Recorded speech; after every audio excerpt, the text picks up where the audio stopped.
Hello बच्चों, welcome back. आज के वीडियो के अंदर हम एसिड्स और बेसिस के बारे में पढ़ने वाले हैं। एसिड्स और बेस को हम किस तरीके से आइडेंटिफाई करते हैं वो भी हम समझेंगे इस वीडियो के अंदर। तो देखते रहे मेरा पूरा वीडियो। स्टार्ट करते हैं अपना नया वीडियो। सबसे पहले हम समझते हैं कि हमारे जो एसिड्स होते हैं, तो जो हमारे जो एसिड्स होते हैं they are sour in taste. ठीक है। और दूसरी बात कि जो हमारे जो एसिड्स होते हैं they change the colour of blue litmus to red. तो यहां पर हम एसिड्स को पहचान सकते हैं। दूसरी बात, जो हमारे बेसिस होते हैं they are bitter and change the colour of red litmus to blue. तो यहां पर आप, अगर आपके पास दो सॉल्यूशंस दे रखे हैं, आपको नहीं पता कि वहां पर वो एसिड है या बेस है, तो हमें इंडिकेटर लेना पड़ता है। और यहां से अगर उस सॉल्यूशन ने हमारा ब्लू लिटमस को रेड में कन्वर्ट कर दिया तो वो एसिड है। दूसरा वाला सॉल्यूशन जो है, अगर वो रेड लिटमस को ब्लू के अंदर कन्वर्ट करता है तो वो हमारा बेस माना जाएगा। ठीक है। अब ये जो इंडिकेटर्स होते हैं, ये कई तरीके के इंडिकेटर्स होते हैं। जैसे हमारा जो लिटमस है ये हमारा नेचुरल इंडिकेटर है। एक और इंडिकेटर है टर्मरिक। तो टर्मरिक के अंदर क्या नोटिस करते हैं, ठीक है, डे टू डे एक्टिविटी के अंदर हम देख लेते हैं कि अगर हम खाना खा रहे हैं और एक हमारा जो स्टेन ऑफ करी जिसके अंदर टर्मरिक या हल्दी पड़ जाती है, हमारे वाइट क्लॉथ के ऊपर अगर पड़ जाती है तो वो रेडिश ब्राउन हो जाती है when soap which is basic in nature is scrubbed on it. तो हल्दी का दाग जो है वो रेडिश ब्राउन के अंदर कन्वर्ट हो जाता है जब हम उस कपड़े को साबुन से धोते हैं। अब साबुन जो है वो बेसिक होता है, ठीक है, उसका नेचर। तो इसकी वजह से हमारा जो येलो कलर हल्दी का जो दाग होता है वो हमारा रेडिश ब्राउन के अंदर कन्वर्ट हो जाता है। अच्छा, अब हम यहाँ पर जो है इसको धो देते हैं। तो जब ये धो देते हैं, वापस हम पानी से रिंस कर देते हैं, it turns yellow again when the cloth is washed with plenty of water. तो यहाँ से हम क्या समझें कि हमारा जो हल्दी है, हल्दी एक तरीके का नेचुरल इंडिकेटर है जो हमारा बेस की प्रेजेंस को बताता है। ठीक है। तो यहां पर हमने दो नेचुरल इंडिकेटर्स के बारे में हमने बात कर ली, एक हमने लिटमस और दूसरा हमने turmeric.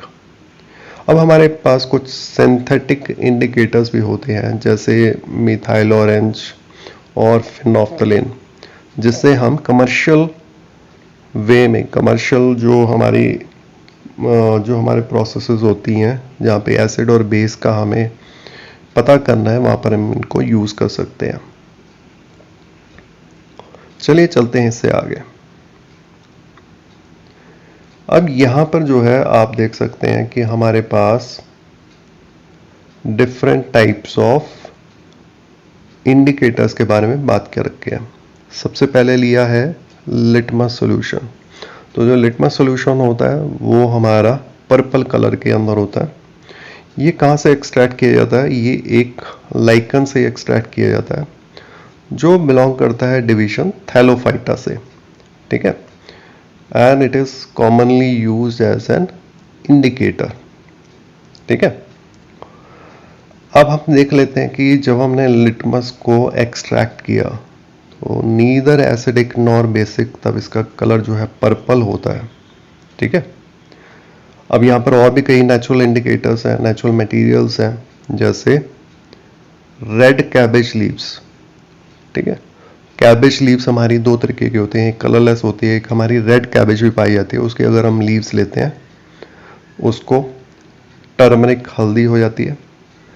Coloured petals of some flowers such as hydrangea, petunia and geranium, तो ये भी जो है एसिड और बेस की प्रेजेंस को बता देती हैं।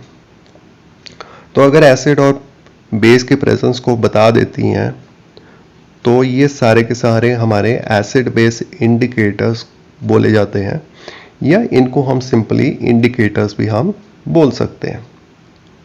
चलते हैं हम नेक्स्ट पार्ट के ऊपर।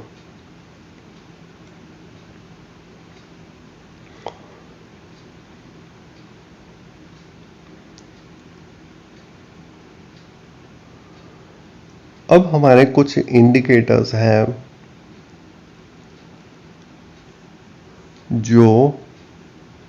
जिनकी स्मेल जो है चेंज हो जाती है, ठीक है। There are some substances whose odour changes in acidic और बेसिक मीडिया। तो जिनकी खुशबू चेंज हो जाती है उनको हम बोलते हैं ऑल्फैक्टरी इंडिकेटर्स, ठीक है। तो ऑल्फैक्टरी इंडिकेटर्स के अंदर हमारे कई इंडिकेटर्स आते हैं, तो उनको एक बार देख लेते हैं वो कौन कौन से इंडिकेटर हैं।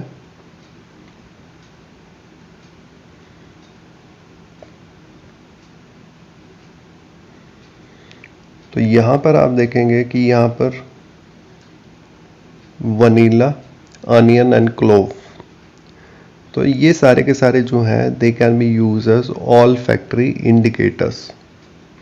तो इस एक्टिविटी के अंदर हमने क्या देखा कि हमने एक क्लॉथ के ऊपर हमने सब डाइल्यूट हाइड्रोक्लोरिक सॉल्यूशन डाला और दूसरे के ऊपर डाइल्यूट NaOH सॉल्यूशन डाला। इसके ऊपर अगर मैं डाइल्यूट वनीला एसेंस डालता हूं और दोनों को चेक करता हूं, तो वनीला एसेंस की अच्छी हमें खुशबू पता ही है, अनियन की हमें खुशबू पता है, क्लोव की हमारी खुशबू पता है। तो आप देखेंगे कि हमारी हाइड्रोक्लोरिक एसिड, डाइल्यूट एसिड के अंदर हमारे ये जो ऑल्फैक्टरी इंडिकेटर्स हैं, यहाँ पर हमारे 3 इंडिकेटर्स के बारे में बताया गया, वनीला, अनियन एंड क्लव। इन तीनों की खुशबू नहीं जाती, पर अगर मैं डाइल्यूट सोडियम हाइड्रोक्साइड का सॉल्यूशन लेता हूँ और उसके अंदर इन तीनों में से किसी एक को भी अगर मैं यूज करता हूँ तो यहाँ पर खुशबू चली जाती है, ठीक है। तो ये जो वनीला, अनियन या क्लोव कुछ भी आप लेते हैं तो ये इंडिकेट करते हैं प्रेजेंस ऑफ बेस, ठीक है। हेंस ये भी हमारे नेचुरल इंडिकेटर्स के एक प्राइम एग्जांपल है। आई होप आपको इंडिकेटर्स के अंदर आपको समझ में आ गया होगा। अगर फिर भी कोई डाउट है तो आप मेरे को कमेंट सेक्शन में कमेंट कर सकते हैं। I will get back to you. Thanks for watching my video. Thank you once again.